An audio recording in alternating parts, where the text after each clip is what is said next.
This is a budget tracker, and this is Bill. Bill works for a government agency, and he recently got in trouble for accidentally mistyping a Bitcoin purchase order. They wanted to buy 1,000 Bitcoin, but he entered an extra zero. He was suspended and received a fine. After several awkward meetings, the government decided to kindly arrange a payment plan for him to pay the fine.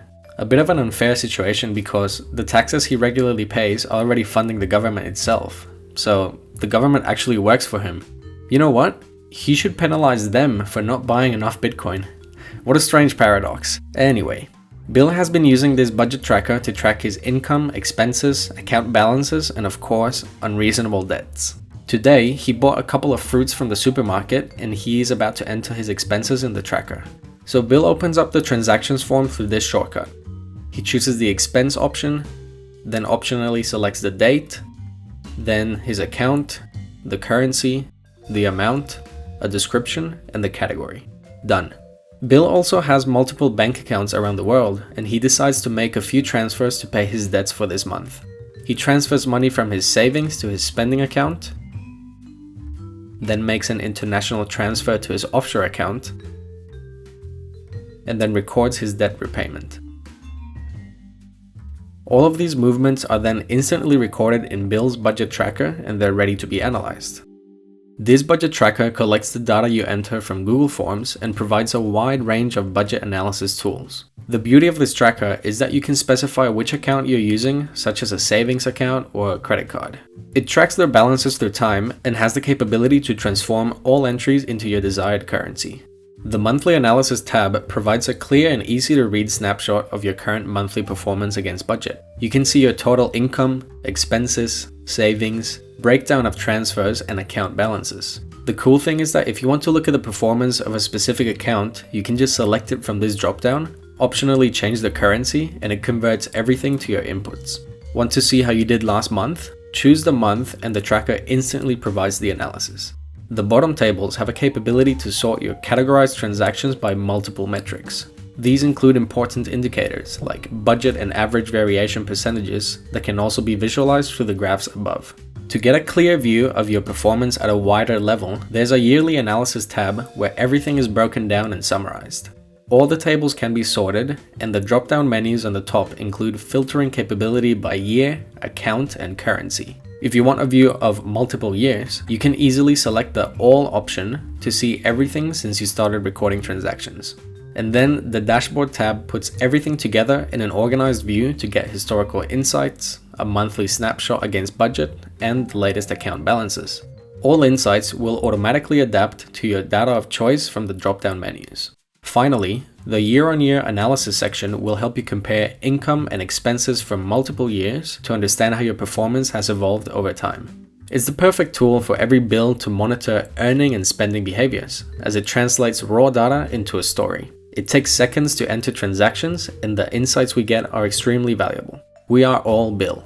If you would like to skip the tutorial and access this ready-to-use tracker in light, dark, matrix, and cyberpunk theme, make sure to visit my Patreon, which is linked in the description of this video. Before we start with the tutorial, I'll quickly show you how to get a copy and set up this tracker for you to use privately. When you first gain access to this tracker, you'll see a folder and several files. Make sure to read the instructions first.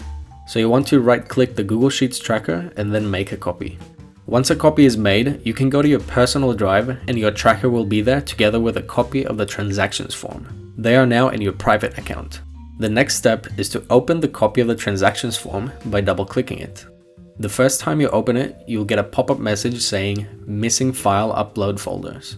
Just click restore and Google will create a folder in your personal drive to store files you might upload when submitting a transaction. You can now edit the form with your desired account names, currencies, and categories. Please remember that the tracker is built to include a limited number of accounts and categories, so make sure not to add more than the existing ones and just rename them. Once this is done, you can enter your first transaction or a test transaction. Click the I symbol in the top right of the screen to start.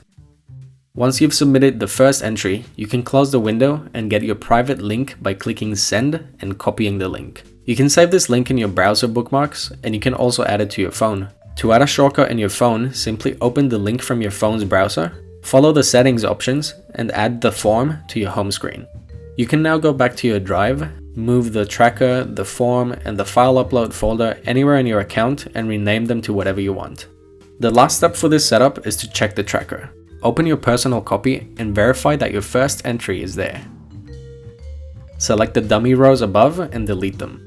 If you have any past transactions from another tracker, you can just paste them at the bottom, and just remember to select the latest transaction you entered through a form and drag it to the bottom of the transactions. That way, whenever you enter another transaction, it'll appear here at the bottom and not at the top. You can use this method to enter any recurrent transactions or also edit mistakes if you ever made one.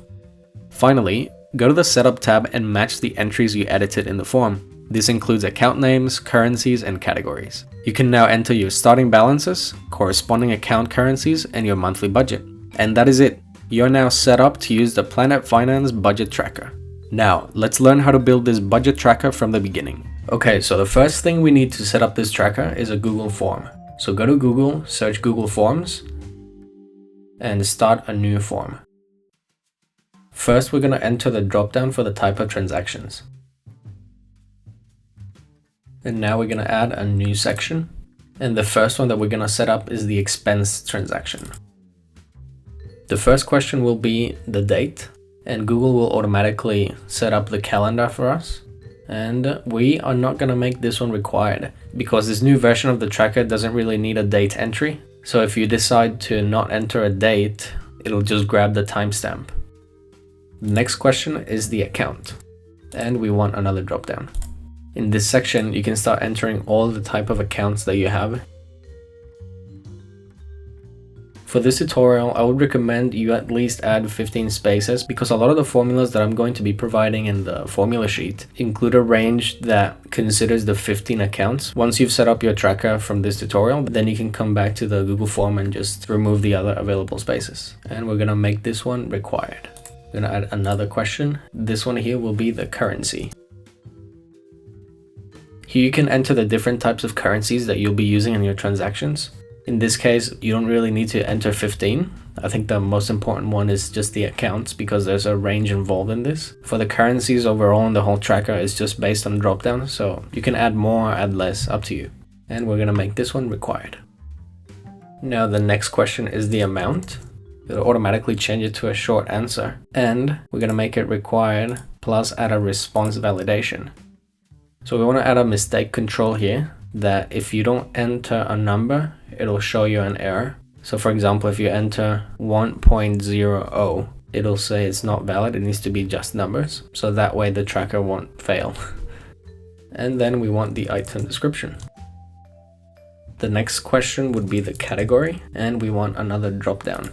And here's where you can enter all the categories that you want, and you can choose the order.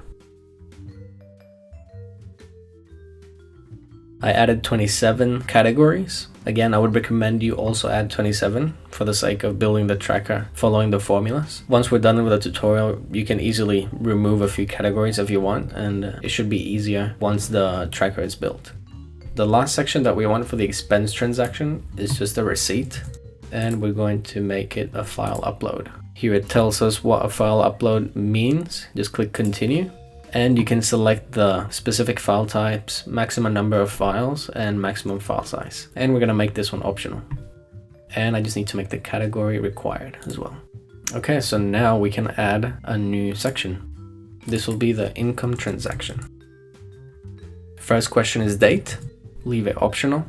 And the second question is also account, but we're going to duplicate the top one. So just click the account from the expense transaction and click this symbol next to the bin, which duplicates the section. And now you can just select it and drag it down.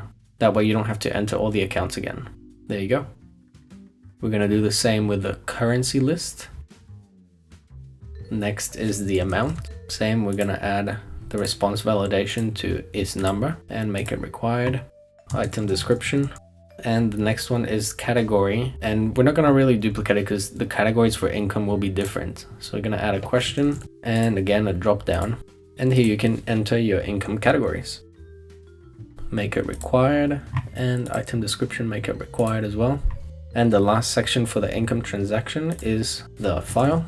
So another upload, and you can leave it as optional. Okay, now a new section. This is section 4, and section 4 will be the drop down of the type of transfer that you're gonna make. And for type of transfer, we're just gonna have 2, one of the same currency and one with a different currency.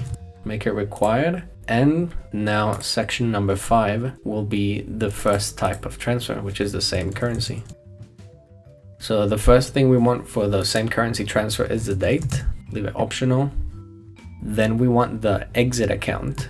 And again, we can go and duplicate the list of accounts that we have because they don't change. So I duplicate it and drag it down. This one's going to be called exit account. Then you're going to duplicate this same one again and just leave it where it is, but this will be the entry account. Then we're going to go back to the list of currencies and duplicate it again, select it and drag it down. Now the next question will be the exit amount. And then we're going to add a few more sections for any fees that were incurred during these transactions. That's just optional, just in case you get charged fees. And another one for the entry account. Lastly, it's just a description, and we're gonna leave this one optional as well. So that is the 5th section for the transfer same currency. Now we're gonna add the last section, section 6, and that will be the transfer with a different currency. This will be a date. So we're gonna go to section 5 again and duplicate the accounts and drag it down. We're gonna duplicate the currency and drag it down, and I'm gonna call it exit currency. The next question would be the exit amount. Make it required and add a response validation.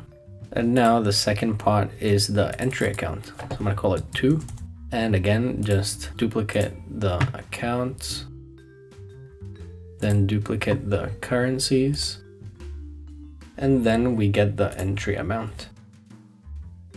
Finally, the last section will be any fees incurred. We're going to have one for the exit currency, make it a short answer and response validation as well. And we're just going to duplicate it and change it to entry currency. Finally, the last section is just a description, which is optional. So there you go. Those are all the questions we need for the Google form. Now the last thing to do is to go all the way to the top, and what we're going to do is tell the Google form to which section to go to based on the first answer. So click these 3 dots and then click go to section based on answer. For expense, we want it to go to the expense transaction. For income, we want it to go to the income transaction. And then for transfer, we want it to go to the transfer section. The last thing to do is to go through each of the sections, and then at the end of this one, of section 2, you want to change it to submit form. Then for the income transaction, you want to submit form as well. Then for the type of transfer, we're going to do the same thing that we did at the top. So click go to section based on answer. And for same currency, we want to go to section 5. And for different currency, we go to section 6. Then in section 5 at the end, we want to submit the form. And finally in section 6, there's no option to choose because it's the last section, so it will be just submit form. And that is how you build the Google form. So now what we're going to do is go to responses, and you want to click the 3 dots and then select response destination. So we're going to create a new spreadsheet, click create, and we are now linked to a spreadsheet. So we'll open it later. The last thing to double check is the settings. So maybe you want to get a copy of your response to your email, so you can turn it on here. I like to have this one for response editing in case you made a mistake. You can add a progress bar. Don't click shuffle question order because it'll mess up with the tracker. If you go back to questions, you can also change the color of the form and the font. So you can customize this however you want. So once we have this section ready, we can move onto the spreadsheet. Remember, when you click send, you can get your private link and add it to your smartphone, etc. So before we go to the spreadsheet, we're just gonna enter a test transaction, see if it works. So I'll go back to my edit page, and you can see that we have now 1 response. And to check the output of this, we can just click this symbol that says view responses in sheets, and this will take us to the sheet that was created by Google Form. So as you can see, here's a test transaction, and everything is set in place where we want it to. Now from this is where we're going to build the rest of the tracker. Make sure the titles go from column A all the way to column AI, and that means you've entered the same titles that I have, and we are ready to start building it. You can change the name of the tab to transactions, and we can start opening up several tabs or sheets so that we can prepare the tracker. So the first one we're going to work on is the calculations, then the monthly analysis, then the yearly analysis, the dashboard, and the setup. I would recommend you enter the names of these tabs exactly as I've entered them, because a lot of the formulas that I'll be providing, you don't really need to build them from scratch. You can just go to the formula sheet that's going to be shared in the description of the video and copy and paste them in the cells where I'm pasting them. So that way it'll be way easier for you to build. For the transactions tab, we're not going to really enter anything else because this is the dynamic section that will keep adding transactions. Remember that if you ever make a mistake or want to enter any manual recurring transactions, or you don't want to use the Google form and you just want to enter it manually, you can do it from this section. We're going to duplicate this section into the calculations tab, but remember not to edit any of these entries, because if not, it'll break the formulas. Always edit everything from the transactions tab. So before we continue to the calculations, we're just going to quickly format this.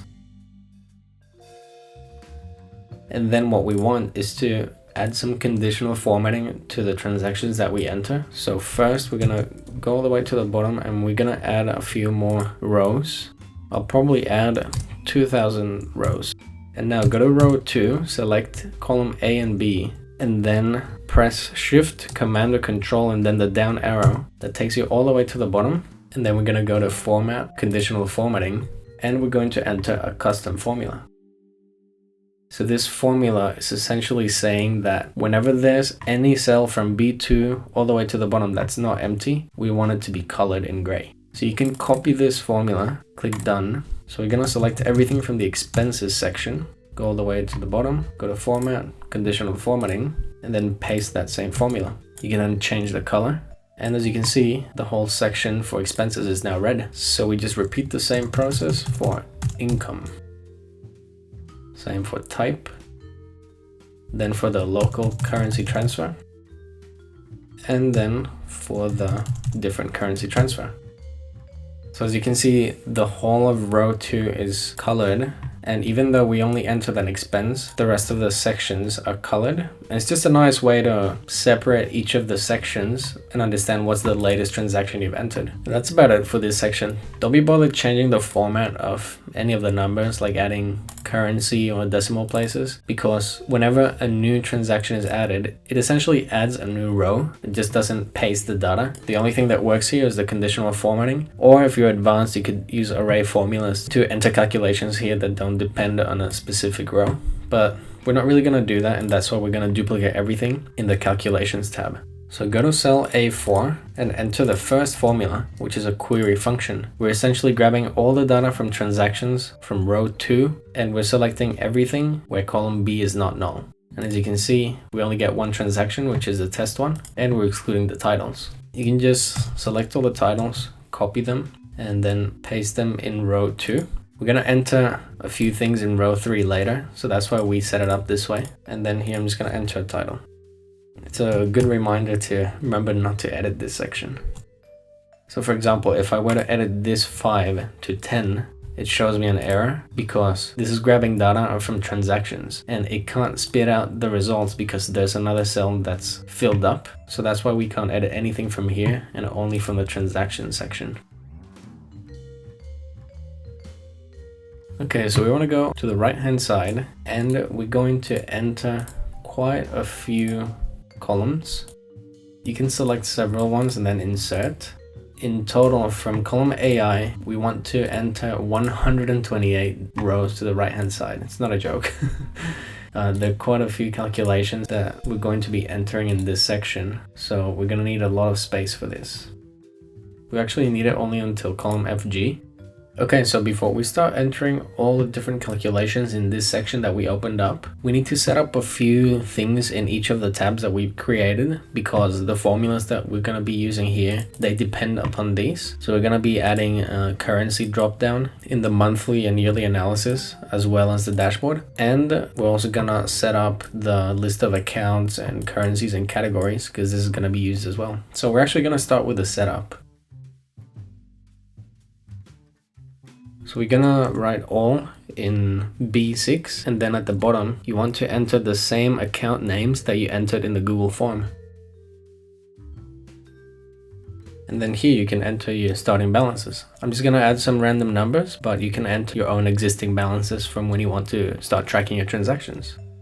Then we're gonna go to step 2, which is the account's local currencies. In column I, J, and K, we're going to enter step 4, which is the expenses, categories, and budget. And then here you just enter the monthly budget that you want to follow. The cool thing about having multiple currencies is that you can enter a budget in a specific currency. So let's say you have a loan repayment in another country. You could enter this one in, say, Singaporean dollars, and then the other ones in US dollars. And then whenever we analyze the budget, so it'll change the budget based on this currency to whichever currency you're choosing in the dashboards. And then in column M, N, and O, we're gonna enter the income categories and the budget, just like in the expenses. This section is the breakdown that you want to see by months and years. Some people, they use the normal yearly calendar from January to December to analyze a single year, and other people, they use financial years. In this section you can enter the specific months that you want and the years tied to that. And if you don't want to enter years, you can also enter the financial year, and the breakdown, when you choose a financial year, will choose the months that are tied to that financial year. So in this tutorial, I'm going to choose the normal calendar year, so starting in January, finishing in December, and tying it to that year. It'll first open as a calendar, but we're going to change that when we drag everything down. So you want to enter the first 2 months, then drag it down to December, and then the next one, you're going to change it to the following year, drag it down to December, and then continue doing this until the year that you want to finish doing this. I'm going to do it until 2025. So once you have the list of months that you want to use, you want to select them all. And then we're going to change the format by going to the symbol 1, 2, 3 and then clicking plain text. So that way it's no longer a date and then just a plain text. And then next to the month, we're going to enter the corresponding year. Finally, for the all column, so column S, you want to drag down all until the year that you want to look at in the yearly analysis. Whenever you click the all drop down, you're going to be able to break down all these years into their months. So I'm going to drag it down until, let's say, the end of 2023. And then as time goes by, you can just keep dragging this down to whichever year you want, and that way you get the whole breakdown of multiple years. So what I'm going to do now is quickly format this, and then we can continue with the rest. Okay, so here it is. I just added a few colors and borders to the tables. This space here is for the people who want to have an alternative yearly and monthly breakdown, but I'm going to leave it empty for now because we're going to use only this one. Yeah, when you're doing it, just make sure to be entering them in the exact same cells where I'm entering them, because the formulas that I'll be providing, they essentially use these ranges. If you're using a different one, there might be a few categories or currencies that are skipped. Okay, so that is the setup tab. We're now going to add the drop downs in the rest of the tabs. So go to the dashboard, and then in cell D3, we're going to enter the account and then the currency. And for the account, we want to get a drop down, so go to data validation, and then select the data range from setup, which is the list of the accounts. And in this case, we want to select from all in B6 all the way to other 6 in cell B21. So now we get a drop down with all the accounts. And we're going to do the same with currency. And in this case, we're going to select the list of currencies that we have. So we'll be using this cell to do a lot of the conversions in the calculations. We have other drop downs that we need to add, but we'll only add it when we get to the dashboard section. In the meantime, we're just going to use these, which are required for the calculations. So we're going to select these 4 cells, copy them, go to the yearly analysis, and then click cell C3 and paste them. Now we're going to go to the monthly analysis, click cell D3 and paste the same thing here. And now that we've added the requirements for these tabs, we can continue with the calculation section. I think before I start, I'm going to add a few more test transactions so that we can see how the numbers are changing within the different calculations. So I'm just going to paste them all here. As you can see, the conditional formatting is applied to all the transactions until the last one. And remember, we entered the top one from the form. So the next time we enter a transaction through the Google form, it'll appear under this one. And we don't want it to appear at the top. So you're just going to drag it all the way to the last manual transaction. And now the next time, it'll just appear afterwards. And if we go to calculations, you can see that the query function that we entered, it's already capturing everything that we have in the transactions tab. So let's scroll to column AJ and start with the first section, which is the account flow. So we're entering titles from AJ all the way to AO, so we can merge this one. And as you can see, they keep going to the next column. So you want to select all of row 2 and then click text wrapping, and we're gonna place it in the middle and center it. So go to cell AJ4 and paste this formula. It's an array formula, and what we're doing here is essentially reading through each of the columns that has a date and then converting it to the month and the year. So as you can see, it now has the same format that we created in the setup table. And you just need to enter it once because it's an array formula, so no need to drag down. And remember that row 3 is always going to be related to starting balances. So what you want to do here is just link AJ3 to AJ4 to get the same month. And then in cell AK3, we're going to enter this formula that is doing the exact same thing as the one in AJ. But in this case, we want an actual date value, not this format, but just a date value of the first transaction, because we're going to be using the currency conversion of the first transaction for the starting balances. And we can change this to a date format that we want. Okay, so now we can enter the account flow. The whole purpose of this section here is to understand the flow of each account in the type of transaction. So what this formula is doing is essentially scanning through both expense and income columns that show the accounts and essentially listing out the account that was used for either income or expense. So as we enter, you can see that in this fourth row, the account that was used, or rather the account that received the income, is the spending account 1. And this one here, credit card 1, we can see that it was an expense that used credit card 1 as the account. And we'll be using this account flow as a guide to calculate the appropriate balances for each of the accounts. So you'll see how everything connects once we start with the balances. Now we paste the same formula, but now we're capturing the transfers with the same currency.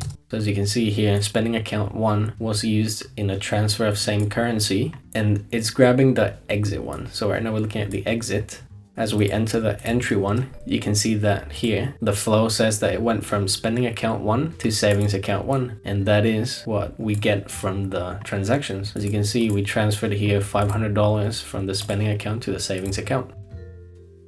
So that's the account flow. It's pretty simple, straightforward, and it's kind of cool to see how the transactions and the different accounts interact with each other, especially with the transfers. And you'll see how relevant it is for the balances section. What I'm doing here is entering dynamic titles. In quotations, you enter the text that you want, and then you can link it to a cell. So here I'm linking it to cell E4 in the monthly analysis tab, and that is showing up as US dollars. And as you can see, we have US dollars here. So if I change it to Australian dollars, the title will change to Australian dollars.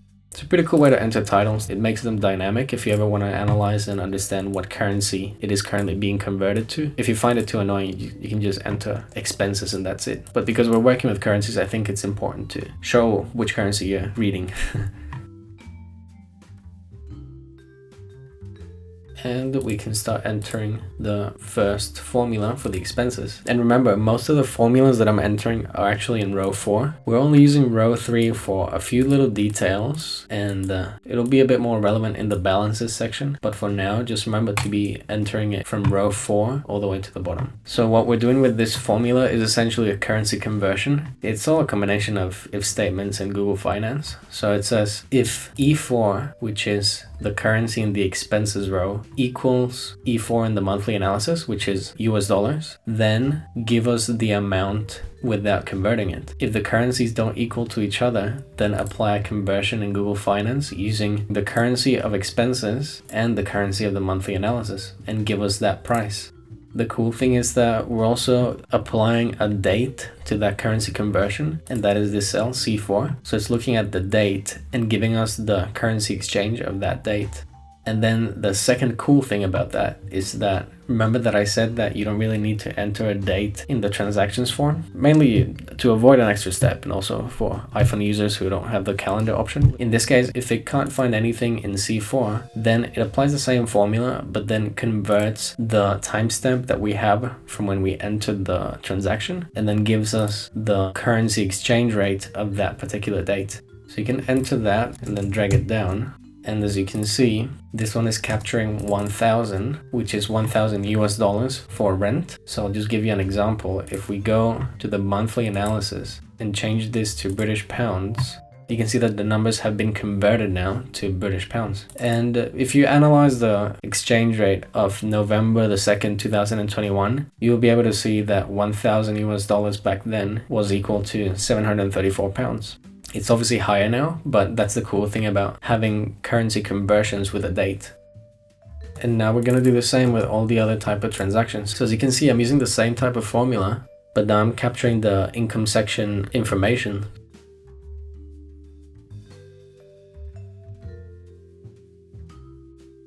So that's the conversion for the monthly analysis. So if you understand that well, you might be able to predict already what we're going to do. We're going to be using these columns to understand what is our income, expenses, the value of the transactions, the fees, etc. And the cool thing is that it'll be dynamic. So whenever you change something in the monthly analysis, it'll change all the numbers to that particular currency, which is cool. Now we're going to move to the balances. And this is the reason why we're opening so many columns. As you can see, I'm doing balances calculations for the month first. And essentially what we're going to do is just duplicate this into yearly and then dashboard. That's why it's so many columns. And it might seem like a lot, but don't worry, you just need to do this once and then we can move to the fun part. So in cell BA1, we're going to enter this title. It's another dynamic title, and it's the running balance for the monthly tab in US dollars at the moment. And in cell BA2, we're entering a transpose unique formula, which is grabbing data from the setup tab that we already set up, and it's spitting out all the accounts that we've entered. Just make sure that these accounts are matching the Google form, because we'll be analyzing the transactions that have that exact same name using these cells as a reference. So if you see something with a lowercase or maybe a spelling mistake, now is the time to change it. So now we're going to go to cell BA3 and we're going to enter this formula, which is giving us the starting balances. That's why I created this row, which is called starting balance. It's looking at the currency that we have for this account. So for spending account 1, it's looking at the currency type, then comparing it to the monthly analysis. And then if it is the same one as the monthly analysis currency, then it's just giving us the normal starting balance that we created. If not, it's then converting that starting balance to the exchange rate using the date of the first transaction. Yeah, that is what it's doing. So you can see it gives us $250. If we go to the setup and look at spending account 1, you can see that it's $250 and it's an account in US dollars. But what if we change this to Canadian dollars? If we go to the calculations, you can see that it's now 309 Canadian dollars, not 250 US dollars. We're essentially doing currency conversions for the balances as well. And that way you can understand what your account balance is like in different currencies. So you can drag this one all the way to column BO, and then it's making the conversion for each of the accounts. Now we go to cell BA4. And here is when we are first using the account flow and the transaction figures that we created previously to understand the balance. So I'll give you an example. It says, if AK4, so spending account 1, equals BA2, spending account 1, then get BA3, which is the starting balance, add AQ4, which is the income, and then subtract the expenses. And that's how we get a running balance. And then it just applies the same for others. So it says if AL4, so if the same currency transfer from the exit account equals this account, then get the starting balance, subtract the amount that was sent, and then also subtract the fees. Simply drag it across to BO and then drag everything down all the way to the bottom. So as you can see, now we get that running balance for each of the accounts. It's a pretty interesting formula, and it works really well when you have a proper account flow and also the flow of transactions that matches these accounts. So it's pretty cool to understand that running balance with so many different variables. And this is how it looks. So let's just look at the savings account. You can see it's 10,000, and then in this row it changed to 10,500. If we look at row 15, there's a 500 there for savings account 1. You can see that there was an entry amount to savings account 1, and in the actual transaction you can see that we moved $500 from spending account to savings account, and that's why the balance increased from 10,000 to 10,500. And now for these two columns, AY and AZ, then we can add up all of these to get the total account balance at this specific date or row that you entered. Well, we don't have the starting balances yet, so we're just going to do the running balance. And in cell AY4, we're going to enter this formula, which essentially adds up all the different columns for the accounts to get the total running balance. And now we can just copy this, paste it here, and do the starting balance. We're going to be using the same formula for the accounts. Copy this and paste it here. It gives us the accounts that we have. We're going to go to row 4 in column BP, and we're going to enter this formula. This formula, it's essentially shifting the addition and subtraction of the running balance so that we get the starting balance. Instead of adding income and subtracting expenses, it's subtracting income and adding the expense. And the reason we're doing this is just for the formulas of starting and ending balance to make sense. It'll make more sense when we start doing the monthly analysis. But as you can see, we have 4,250 in row 5. We can see that it's not matching the spending account row 5, but instead it's matching the previous one, which is the starting balance. So you can drag this formula again and then all the way to the bottom. And what you can do for row 3 is just link this to row 4. Okay, so now that we have that, we can just add up the starting balances. So here we apply a sum formula for columns BP to CD. And we connect row 3 to row 4, at least for the starting balance, because we don't really need it for the running balance. So there you go. Now we have the conversion of the figures for the monthly analysis. Got the total, running balance, and starting balance. We get the individual one by account. And the last thing to do for the monthly analysis section is just some category metrics. So we're going to work again in row 4. And this formula is a simple SUMIS formula. As you can see, we're adding up column AP, which is the currency conversion expenses, and we're adding it up with a condition of the month. So we want to see what the expense was in each specific month and with a condition of the category. So we're adding up all the dining out transactions for, in this case, November, and it's giving us that total expense per category. So as you can see, 39.5 for dining out, that comes from the month of November. So it's 5 plus 35, or actually it's 34.5, and that equals to 39.5. And now what we're going to do in this one is get the average of these. To get the average, we're going to use average if. We're essentially using column H, which is the category, to get the average of all the totals by month. So as you can see, the average in dining of all my transactions so far has been 45, even though the one for November was 39. So now we can use this average one to analyze our current performance against the total average that we've always had. And now we do the same for the income. It might be complicated, but I hope you're understanding it. I'm trying to break it down step by step, and might not be relevant if you just want to have a tracker, but I think for those who are interested in understanding how everything is calculated, hopefully my explanations make sense.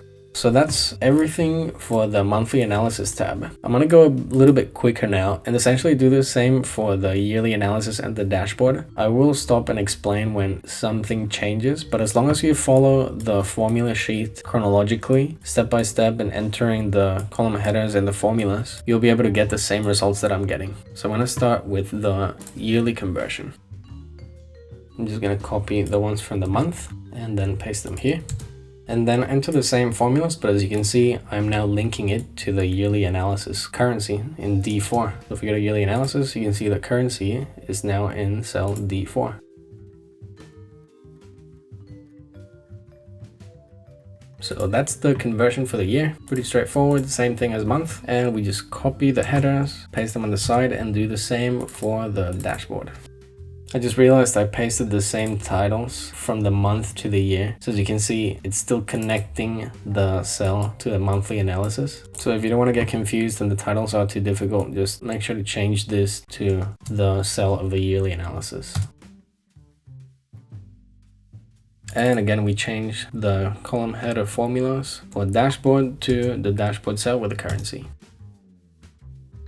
So now I'll do the same thing that I did in the conversion year to this one here. In row 4, same formula, but now using the currency that we're entering in dashboard E4. Same thing.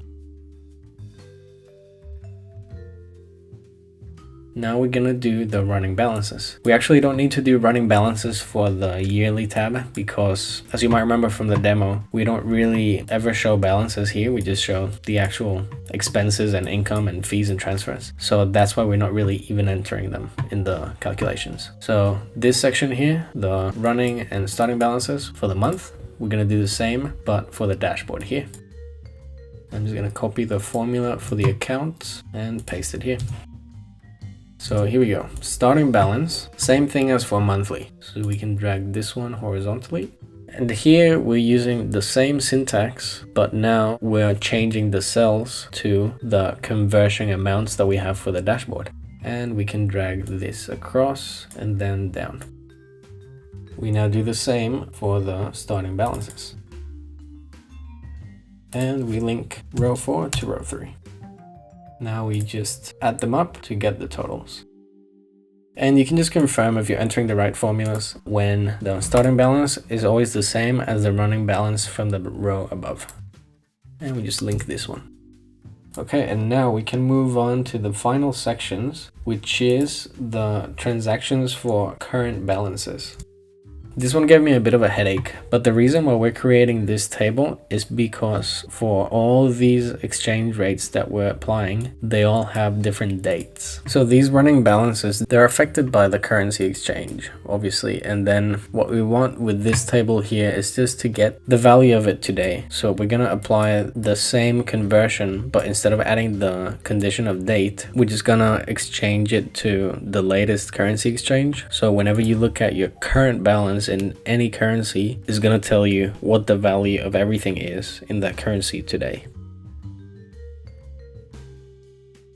So you see, we're using a more simplified version of the Google Finance conversion. We're completely removing the date condition. We're just grabbing that expense, and if it's the same currency, we leave it as it is. If it's not, then it just multiplies it by today's currency exchange.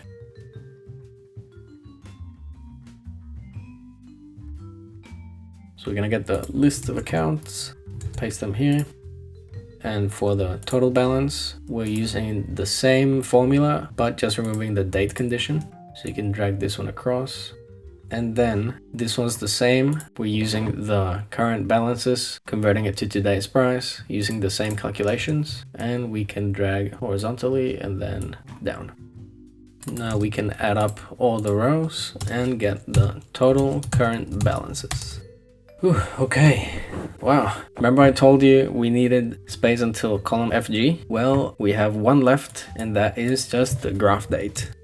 Remember at the beginning, I changed the format to a specific month and then the year. Now we want to do the same thing, but with an actual date. So in row 4, I'm gonna enter this, and we're using the date value. So you can drag it down, gonna change the format. And the purpose of this column is just for one of the graphs. When we use a graph with dates, we want to have the actual dates and not just a single month and year, because it reads it as a text and not as a date. So the movement of the balances through time, they don't really represent themselves quite well. Instead, with dates, you can really see the gaps between one and the other and what happened between one day and another. So this is the reason why we have this last column. And that's about it. That is the calculations tab. Wow, finally done. So before I move on, we'll do one last thing, and that is the usual formatting. I'm gonna quickly format this and then I'll be back. Okay, and here it is. As you can see, it looks much better. I applied the same conditional formatting that I applied in the transactions. The rest for calculations is just simply different colors and borders. So you can format it however you want. That's the calculations. We are done with this section and we can move on to the rest. So let's go to the monthly analysis. Okay, so let's start with the drop downs. First one is the month, then the year. We already have the account and the currency. So go to cell B4 and then click data validation, and then select the criteria of list of items. And what you want to do here is write down all the months of the year. Click save, and as you can see, we get all the months in the order that we entered them from a drop down. Then for year, we're gonna go to data and data validation again, and now we're gonna select a range. So go to the setup and select from R8 all the way to the bottom. Click save, and we've got all the years available here. So now we can enter a title, and as you can see, I'm making a dynamic title. So I'm selecting cell B4 and C4, and we get as a result the monthly analysis.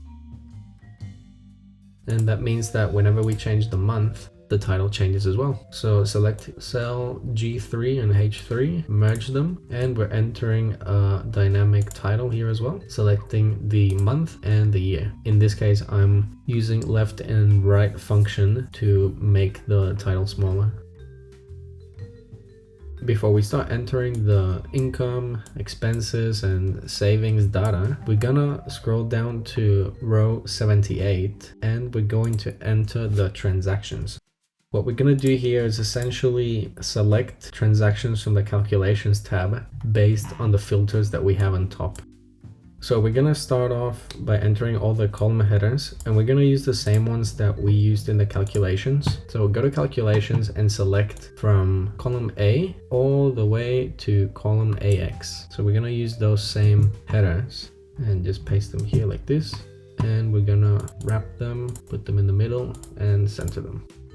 And we can remove the currency in the parentheses, unless you wanna make it dynamic as well, but up to you. And we're gonna merge these cells here to add a title called the conversion for the month.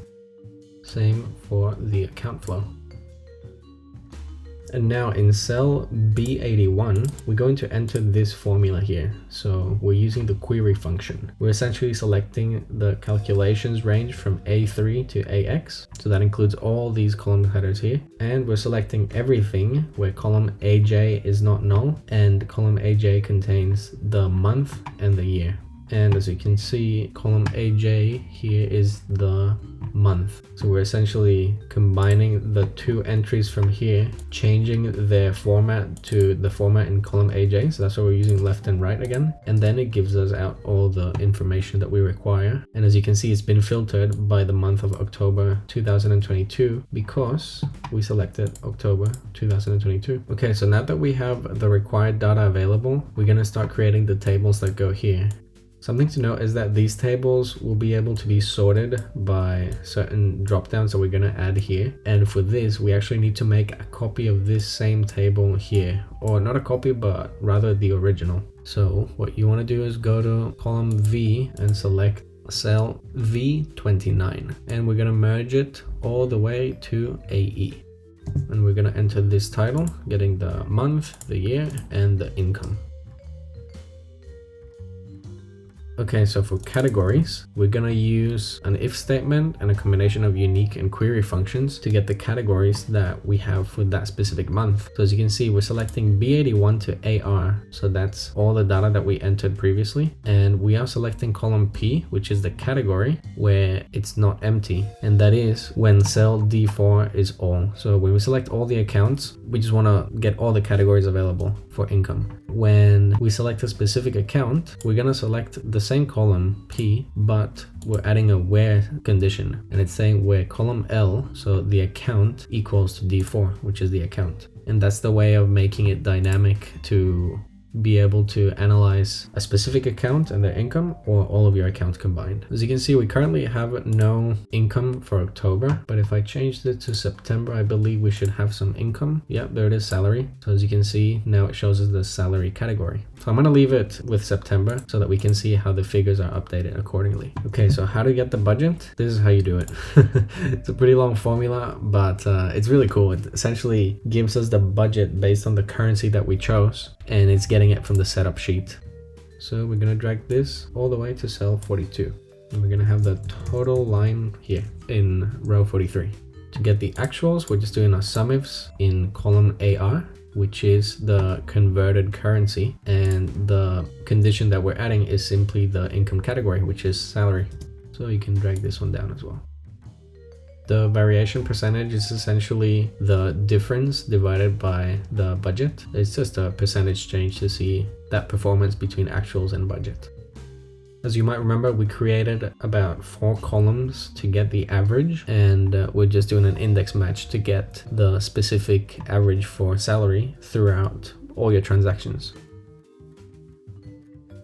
To get the percentage share, we just divide the actual income for that specific category by the total amount of income. So right now it'll show as blank, but when we add the total amounts, it'll show us a percentage. And finally, for the percentage saved, we are getting the actual, subtracting it by the total expenses, and then dividing it by the actual again. It's currently going to be 100% because we have it as blank, but it'll be filled up when we enter the expenses table. So to get the total budget, we just do a sum, and we do the same for actual and difference, or delta. For variation, we don't add it all up. What we do is we get total delta and divide it by the total budget. We can copy the same formula across for total average and total difference from average. Same calculation for total variation from average. We do a sum for the percentage share, and we just follow the same calculation from the individual one, but this time with the totals. So there it is, that is the income table. And now we're gonna work on the expenses table. So go to row 47, select the same columns, and we merge it. You can copy this title formula and enter it here, and we just change income to expenses. Titles will be the same, except for percentage saved, we're gonna make it a percentage of income. And we just replicate everything that we did for income. So as you can see, it's the same formula, but now it's selecting the expenses column.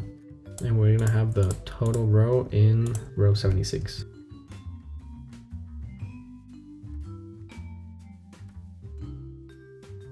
For the percentage of income, all we're doing is selecting the actual expense and dividing it by the total income. So as you can see here, it's telling us that the rent for bill is 23%, which is pretty good actually. I think, well, there are a few different guidelines for budgeting, but my understanding is that between 20 and 30% is a healthy amount of percentage of income to spend on housing. It's a pretty cool metric for you to follow your budget and see where you're standing. Okay, there it is. That is the expenses table. So what we can do now is select them, copy them, and then paste them in cell B29. There'll be a few issues with the pasting because we forgot to fix certain cells. So what you can do is just select the titles and paste them again, and the rest should be working fine. Actually, there's one that we'll need to change, and it's the fixed ones. I believe it's this one. You see it's still linked to cell X, so just link it to cell D. Same for the percentage of income.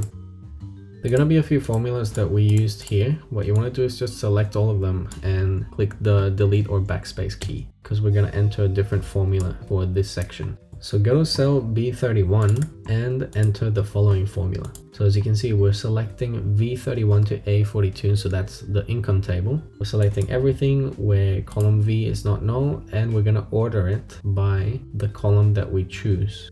As you can see, it's blank at the moment, so we're going to enter the sort drop downs first so that you can see the results. So in cell B27, we're going to enter sort, In cell C27, you want to go to data, data validation, and select the range of titles that we have in the first income table.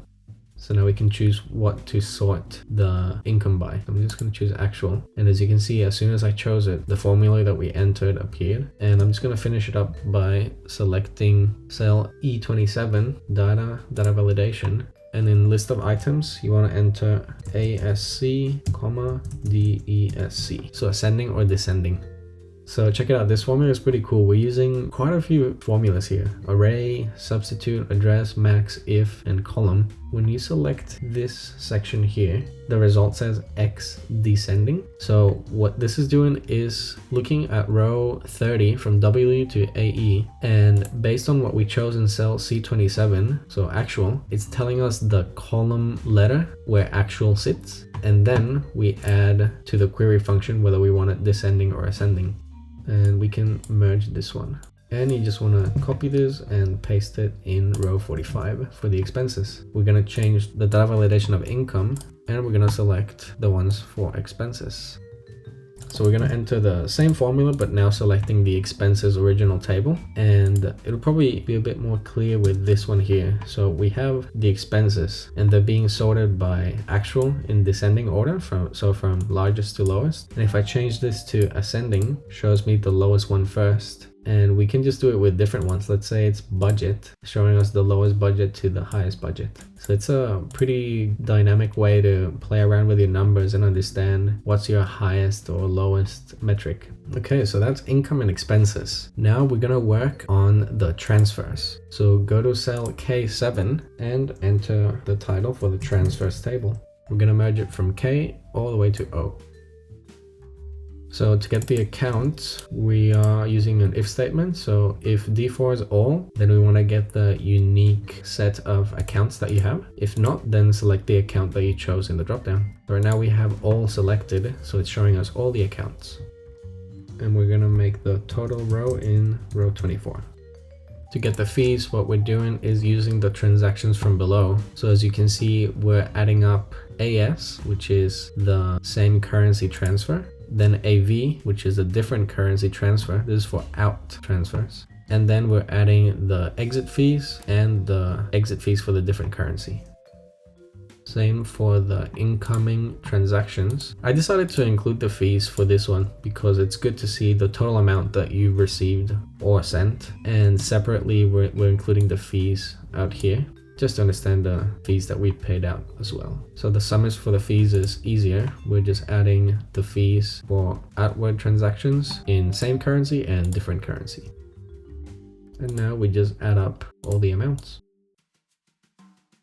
This is the formula for the starting balance. It took me a while to figure it out. When you use array, constraint, and filter, it gives you the latest balance based on the month that we're choosing. As you can see, I'm using array formula again to get the column number that we want. And to do this, we use the indirect formula. So that's why it's important to not change the tab name calculations, because it's hard coded as calculations. If you ever decide to change calculations, make sure to change this formula to the tab name that you changed, because this one is not dynamic. The reason I'm hard coding it is essentially to make the rest of the things dynamic. We're changing between different months, different accounts. So this formula here allows us to make the whole sorting functions automatic. So let's see, it's telling us that the September starting balance was 45,588 for all accounts. So let's take a look at that. If we go to calculations, when we're choosing all, we're looking at column AZ because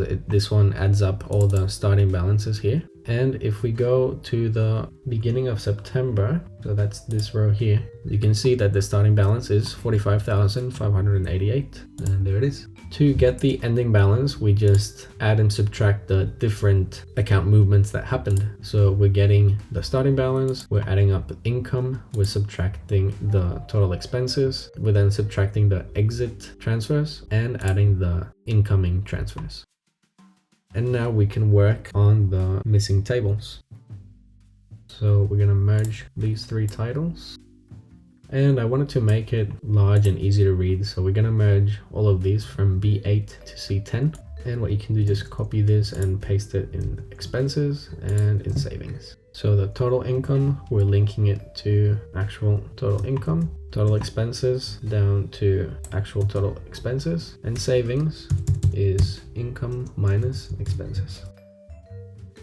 And now we continue with the performance metrics. So for budget, we get the total budget, actual, we get the total actuals, and performance, we're just going to divide the actual by the budget and subtract 1. We do the same for expenses, budget, actual, and we can copy this formula here. And for savings, we just subtract expenses from income for budget and for actuals. And we can copy the same formula for performance. And we're going to merge B18 to C19. So we can link this to the total percentage saved. And I forgot to merge these. For expenses, we're going to get the percentage of income, and we're actually going to merge only 18 and 19 for column E and 18 and 19 for column F. So what we want to do here is get a dynamic metric analysis table. So go to data validation, and for range, we're going to go to the setup and select all of our expenses categories. So I'm going to leave it as rent first. And to get the percentage of income, we are going to do an index match with the expenses table. So I'm essentially getting the percentage of income for the specific expense category that I'm choosing. And for the percentage of income saved, we can just enter this formula that gets the percentage difference of the balance increase or decrease. And those are all the tables that we need for the monthly analysis. Everything looks pretty complete. I'm just going to format this really quickly and get back to finishing up with the graphs. So I'll be right back. Okay, so I'm back, and as you can see, it looks way nicer now. I essentially added borders and colors to all the tables, and something I like to do is hide the things that we're not going to be using. So what I do is I select the columns that I want to hide, and I like to hide them by grouping them. So I selected all of these columns on the right hand side that we're not going to need, and you can just click this minus symbol and it just hides it. If you ever want to look at it or change some formula, you just click this and everything appears. I did the same for the transactions. We don't really need to look at them unless you want to figure out why you spent $108 on other. And if you go there, you can see, okay, yeah, it was the MI6 debt of bill. So you can just hide the transactions, and it looks pretty good. I'm going to open them again because we might need them for the graphs. But yeah, it's a pretty good way to hide and unhide data quicker than clicking hide, because when you click hide and you want to unhide it, it doesn't really give you the option to hide it again, and that's why I like grouping them. I added some conditional formatting to the tables. I just added it to 1, and then I selected everything, clicked the paint format, and then pasted it in this one here if you want to have format for this one as well. But essentially what I'm doing here is just making the value red when it's greater than 0 for expenses, and green if it's less than 0. And we actually do the opposite for income. If it's less than 0, make it red. If it's greater than 0, make it green. Did the same for the performance cells. So if the value is greater than 0, make the whole cell green. If not, then red. So this conditional formatting is pretty simple. I think the only one that I used that is a bit more complicated is the transactions one. And we're doing the same thing as in the initial transactions. So a custom formula that looks through the transactions that are not empty and colors them in a certain color. Okay, so let's continue with the charts. We're gonna enter the first one here. So go to insert, chart, and we wanna get an area chart.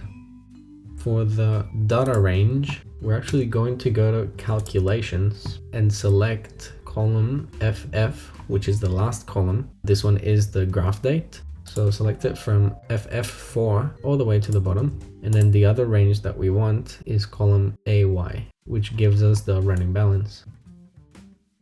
Remove all series, and for the x-axis we want the dates, and for the series we want the running balance.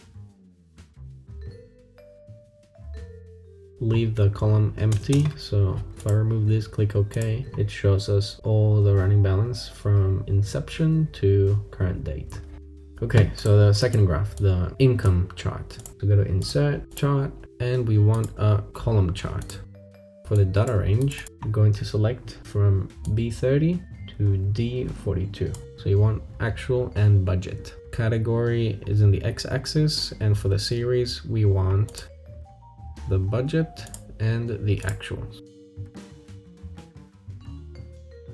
Perfect. So now we use the same chart but for expenses. So you can just select it, copy it and paste it. Change this to expenses. And for the data range, I'm just going to select the expenses table. So from B48 to D75. So we're going to open up a new chart and we want this one to be a pie chart. So for the data range, we want to select the categories from B48 to B75 and a second one from G48 to G75. So the average. We want the label to be category and the value to be average. And for the last chart, we want to select a bar chart. And for data range, we're going to select the categories for expenses again, and now the variation percentage. So that's it, ladies and gentlemen. That is the monthly analysis tab. Now we're going to move on to the yearly analysis. Okay, so we already have the account and the currency dropdowns. We just need to add the year. And we're going to select cell B4, go to data validation, and select the range by going to setup and selecting from R7 all the way to the bottom. So now you get all the years, and you also get the all text if you want to see multiple years. We're going to enter a dynamic title, so it's yearly analysis, and then we're selecting the year. So in this case, 2022. Okay, so as you saw from the demo, we're going to enter the different tables here: income, expenses, savings, and then the fees. And all of these tables will be dynamic or sortable. You're going to have drop downs here where you can sort it by a specific month or metric. And to do this, we actually need to make a separate copy of this table at the bottom, so that we can link these tables to the bottom ones and then sort them with a query function and the different options that we're going to add. So we're going to scroll down all the way to row 147. And here's where we're going to enter the raw data. So we're entering first the table for income. So that's income breakdown, and then we're linking it to cell B4, which is a year. And to get the categories, we just link them back to the setup. So that's income, so we select the income categories, and you can just drag it down to the latest one before total. So in row 163, we're going to enter total.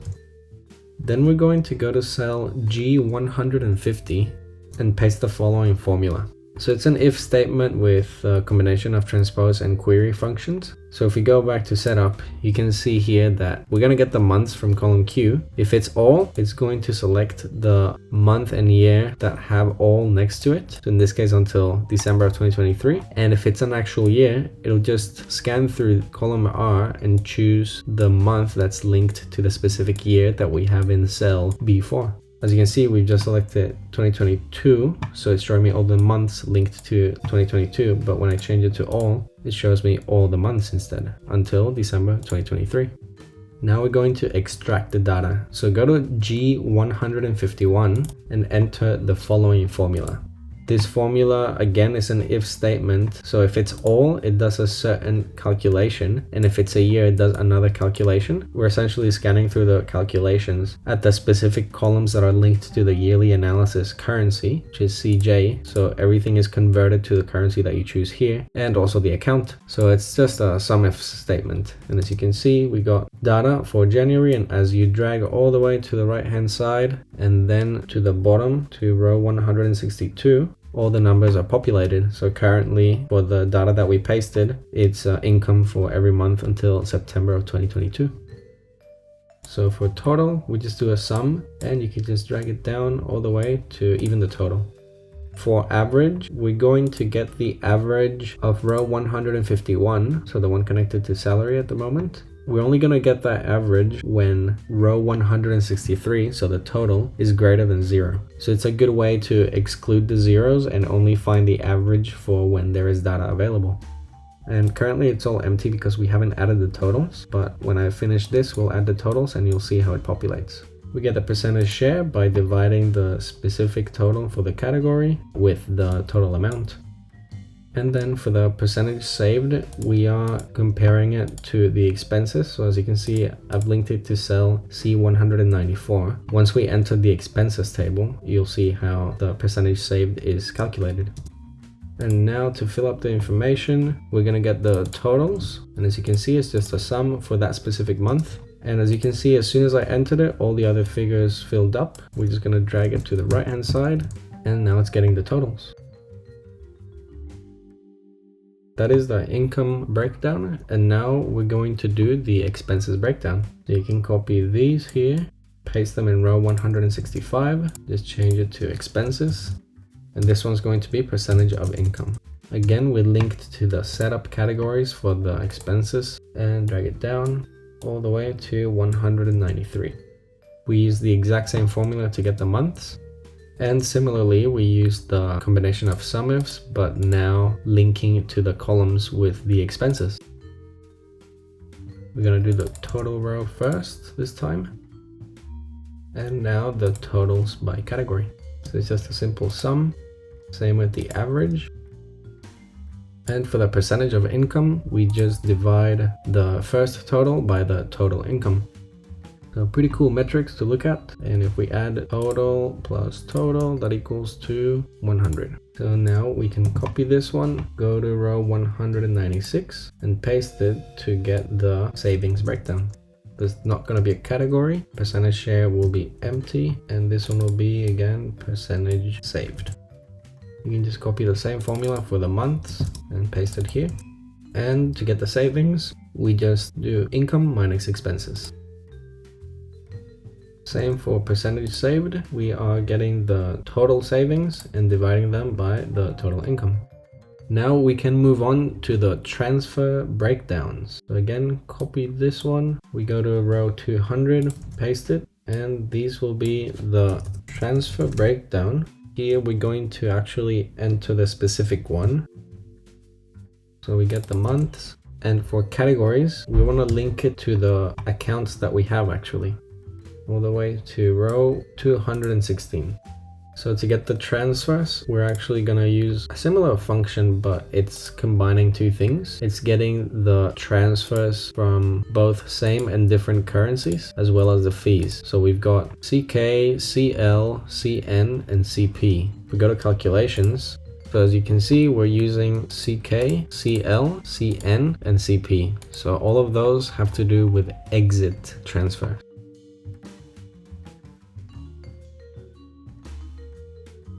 So we'll be leaving it like this, and there's no percentage of income for transfers. So you can just make them all null.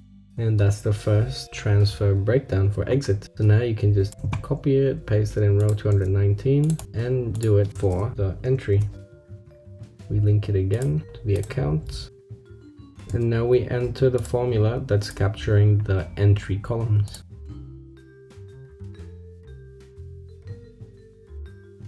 There we go. So those are the two transfers. And the last one that we're going to do are the fees. So copy this one, paste it in row 238, and we're going to start with the exit fees. We're going to get the same list of accounts. And now we're just doing the sum ifs for the exit fees columns.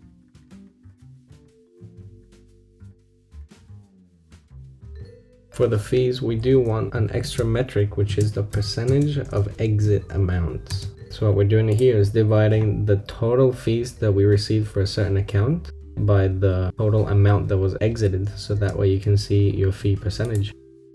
And we just duplicate this for the entry fees.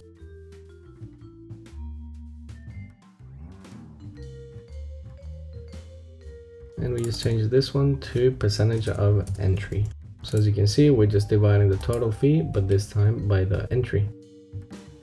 Okay, and that's it. You can delete the rest of the rows. Those are the tables that we just needed to build. The rest will be all about just manipulating this data that we've already created in the section above, and that way we can make it sortable and dynamic. So in cell B7, we're going to sort the income by, first we want to see the metrics and the month. So go to data, data validation, and in list of range, scroll down to the titles that we have in the income breakdown. So select from B150 all the way to the right hand side. Now when we go to the top, you can see that we'll be able to get all the different metrics and then the month that we can sort by. I'm just going to leave it as total. And for the next one, go to data, data validation, and then list of items, just write ASC, comma, and then DESC, ascending and descending order. So go to cell B10, and here you can enter the query function that is essentially capturing the data from the income breakdown raw data, selecting everything, and this is a pretty cool formula that is essentially telling us which column to choose based on the drop-down options that we chose. So it's saying currently it's column C, descending, because we chose total, which is column C, and then the option of descending. And when we click enter, you can see we get the same table, but just sorted in the way that we said. If we click ascending, you can see that now 0 is the beginning number, and then the last one is the maximum. And for the title, you can just simply copy this one and paste it on the top. So in this case, now we do need to enter another total row, because if we select the total rows from the first table, it's going to also sort that one, and generally total is the highest, so I prefer to just keep the total static and then we just move around the actual categories. So we just use the same formula but now adding up these numbers here.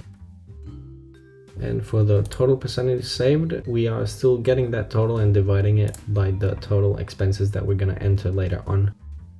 So that's how you make a dynamic table and sortable. So now we can do the same for the expenses below. So you can copy the sort options, paste them in row 25, and just to expenses. We're going to edit the range for the data validation, because now we wanted to choose the titles from the expenses breakdown. So that's row 166. You can copy the main title, paste it in row 27, and paste the similar formula, but now selecting the expenses table. We just repeat the same process with the total row. And here we get the total percentage of income.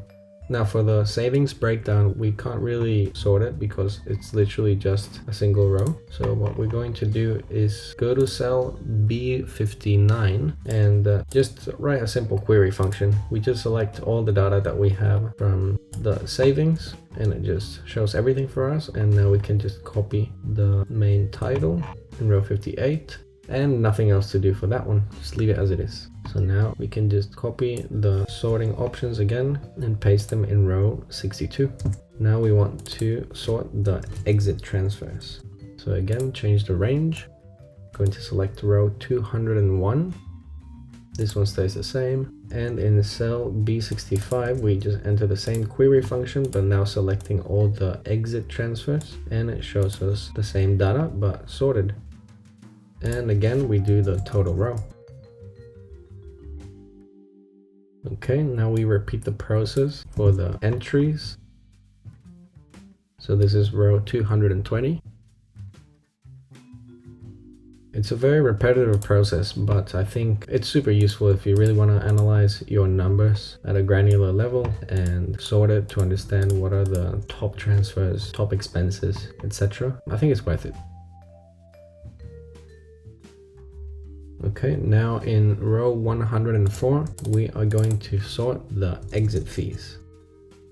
And that is row 239. And for the percentage of exit, I'm using this one and dividing it by the exit amount. Okay, and we've got one more to go, which is the entry fees. That is row 258.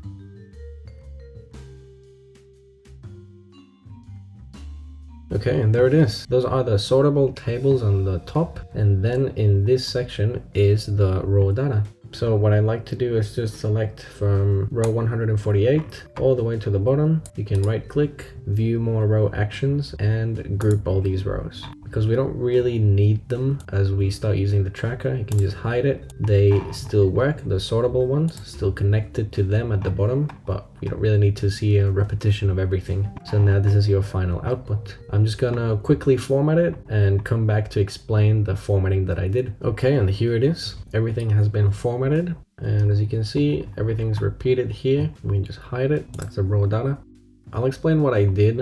All of these here is just borders and colors. This one here is the only conditional formatting that I created. So you go to format, conditional formatting, you can see this is the rule that I use, a custom formula. So it's saying when G150 is not blank, then make it a specific color. And that way all the available spaces in this row will have a color when they're not empty. So as you can see, it reaches until December. And I did the same for the ones inside using G150 and then for this one as well. Oh, and I actually did it for this one too, the top one, because I wanted to extend the color from the title. So it's just using the same formula, but just selecting a different range. And if I click all, you can see that it's showing me more months and they're colored.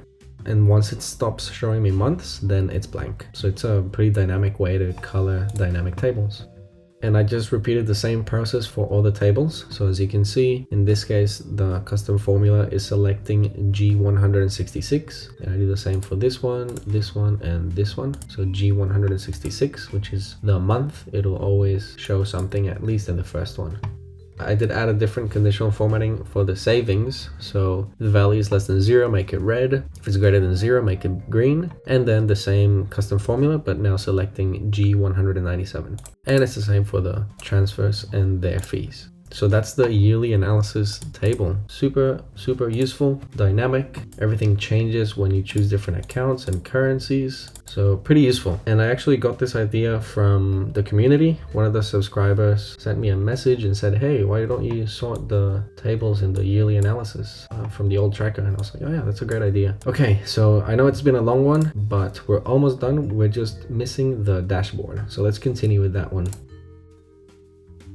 Okay, so we have the account, the currency. Similar to the yearly analysis, we want to go to cell B3 and enter the year. So in cell B4, we're going to get the data validation and choose the range from the setup that includes all and then the years.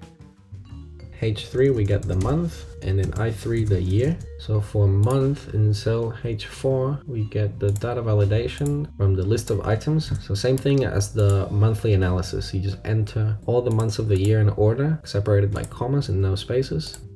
And for the year we get the data validation from a range. Go to setup and just select this time from R8. So we don't want the all because it's by month, this one. There it is. Those are the drop downs that we need. And the first thing that we're going to start with is actually the totals table that you might have seen during the demo. We're going to build all the charts based on this table. So this one's the first one to create. So go to cell B34 and start entering the following titles. Okay, so those are the titles that we're going to need, and let's start with the months. We're going to use another if statement with query. So if cell B4, which is the year, equals all, we're going to go to setup, select Q where S contains all. So you already know that one, and if not, so it selects the months from that particular year. Right now it's 2022, so it's showing us all of them, and if we select all, it shows us the list of all the months that have all next to it in the setup. For the income, we're going to do a summers calculation. So you can just copy this and drag it all the way to the bottom. Next is the expenses. Same concept, but just with a different column. Savings rate, we just divide the savings by the income. So now we can get the totals. So we're just adding up from C37 all the way to the bottom. So we leave it open. You can drag it to savings. And for the savings rate, we need to do it with the totals. So savings divided by income. Balances won't have any totals, so we can leave them empty. And we can actually get the average balance growth as well. So you can just copy this one, paste it, and there it is. Okay, so that's the table that we're going to use for the top chart. Now we're going to create a few tables here that will be used for a little monthly snapshot. So we're going to start off with the total income. So go to cell K35 and enter a total and then the income categories. So you want to get the categories from the setup for the income. And in cell L37, we're going to enter a left and right formula to just shorten the month and the year that we're choosing, because we're going to use this syntax to get all the values for the income categories for that specific month, because that's how this month is being shown in the calculations. That's the identifier. Apologies, it should be actually in cell L36.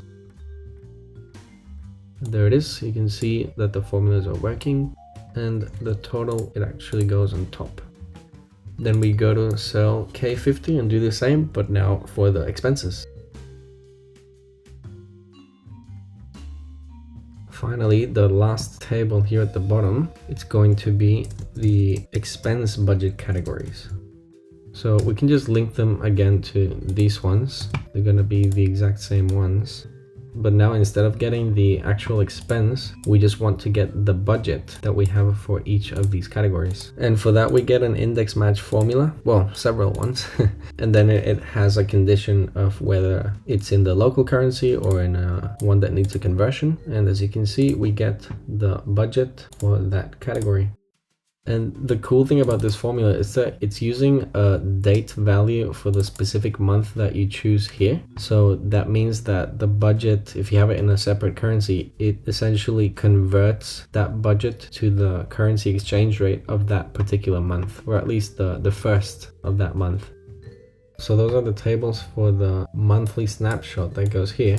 Just before we fill it up, I just want to get the balances section done. Select O3 to P4, merge it, and enter all the current account balances.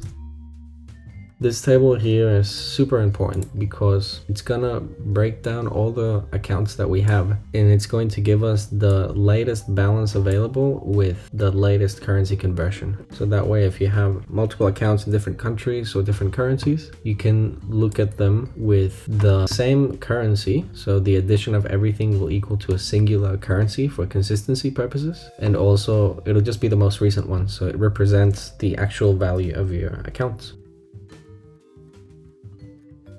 So we're going to link all the accounts from the setup and then get the total here.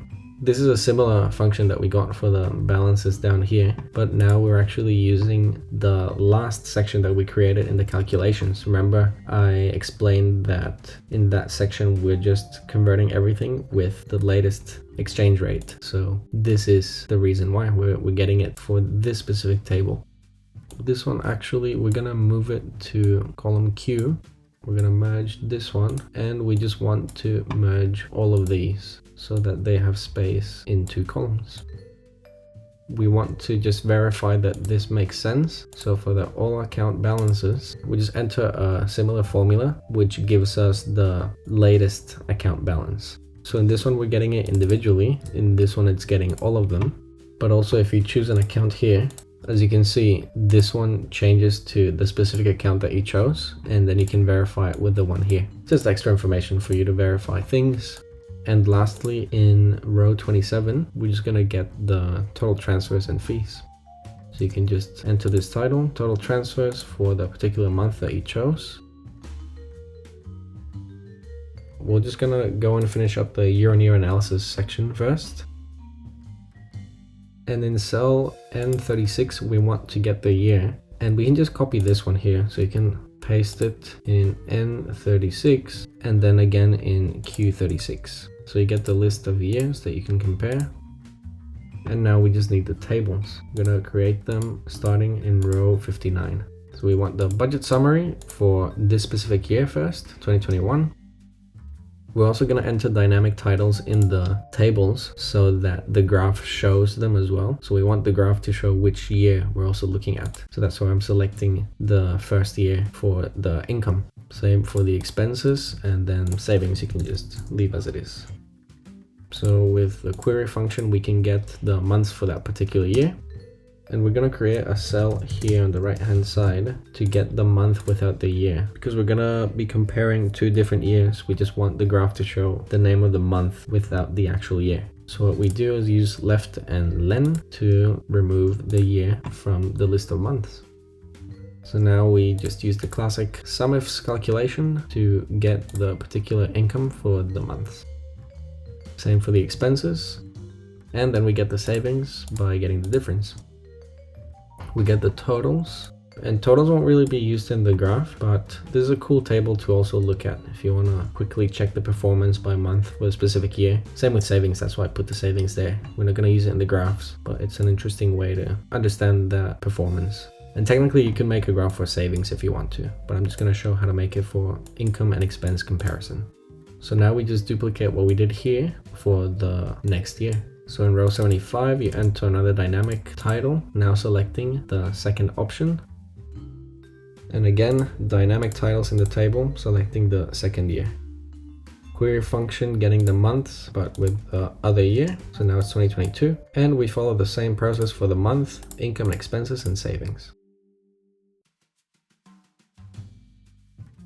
There it is. We have the tables set up for the graphs that we're gonna create later. Almost there. So now let's work on the small tables that we have for the monthly snapshot and just preparing the graphs that we're going to use here. So let's go to row 7. In cell L7, you want to enter this formula, so left and right, to get the month and the year abbreviated with savings. We merge it.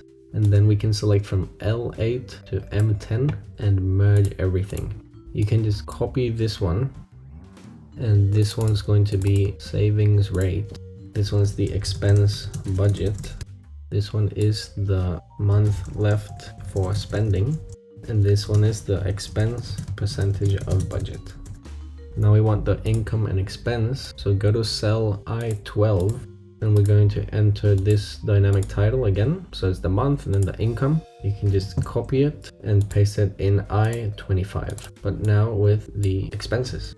Select I13 and 14 and merge it, and you can copy that and paste it under the expenses. So merging I26 and 27.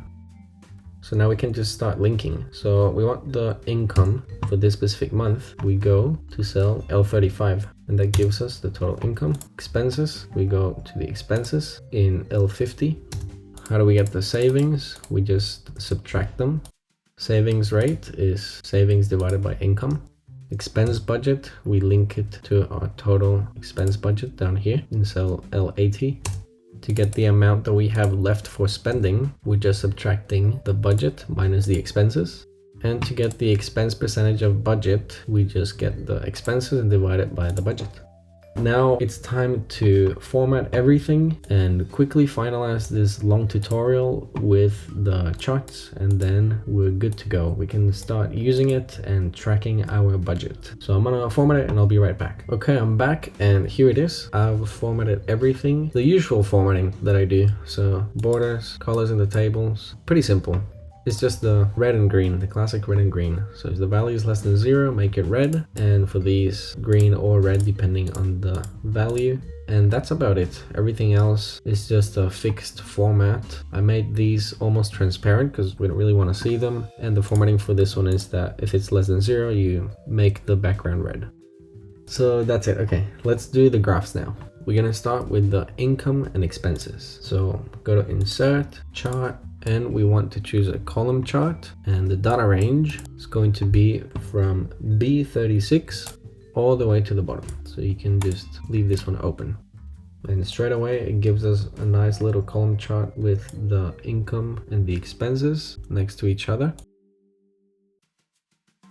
Okay, so the second chart, you want to choose a stacked area chart. And the data range that we're going to select is from B36 all the way to H, and leave it open. And we just want the months in the x-axis, and for the series we want the ending balance. And what you can also do is go to chart style and remove the borders. So it's gonna look really nice when we remove the grid lines. Okay, now let's make some donut charts. This chart is like the version of the donut maneuver in driving, but for spreadsheets. Okay, chart, that's a donut chart. And the data range that we want is for income first, so K36 to L48. And for the chart style, you want the background color to be none. I'm gonna remove the border color as well. Let's make the donut hole 75%, and the slice, which is celery, we're gonna make it green.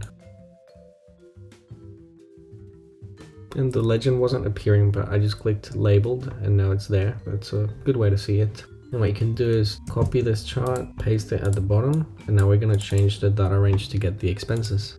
So select from K51 all the way to L78. Okay, it's looking really good. Now the last graphs that we're missing are the year-on-year analysis graphs. So for this one, we want a column chart. And the first data range that we want is the month in column M, the one that doesn't have a year. So from M60 all the way to M72. The next one is the income. So from O60 to O72. And then the income of the bottom table. So O76 to O88. So now you can just copy it and paste it. And we just change the data range. So now instead of O60, we choose P60 to P72, and then the expenses from the bottom. So those are the expenses, and we'll just change the colors.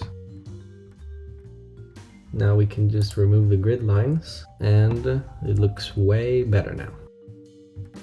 That's it. That's the budget tracker. That's how you build it. Third generation. Hope you enjoyed it. Please send me feedback, comments, opinions. Let me know how I can improve the next version, and I really hope that you enjoy it. And remember that the best way of getting insights of your spending and earning behaviors is to actually track them and enter your transactions. Because if you have this tracker but there's no data, nothing is filled up. You don't get any insights, any historical analysis. So that's my biggest advice. Just make it a habit to use it at the end of every month and to your transactions, or every fortnight, every week, every day even. Try and make it a habit, and you'll see how after a couple months of entering transactions, you'll start to see that story that I always mention. That's about it. Thank you very much. Bye bye.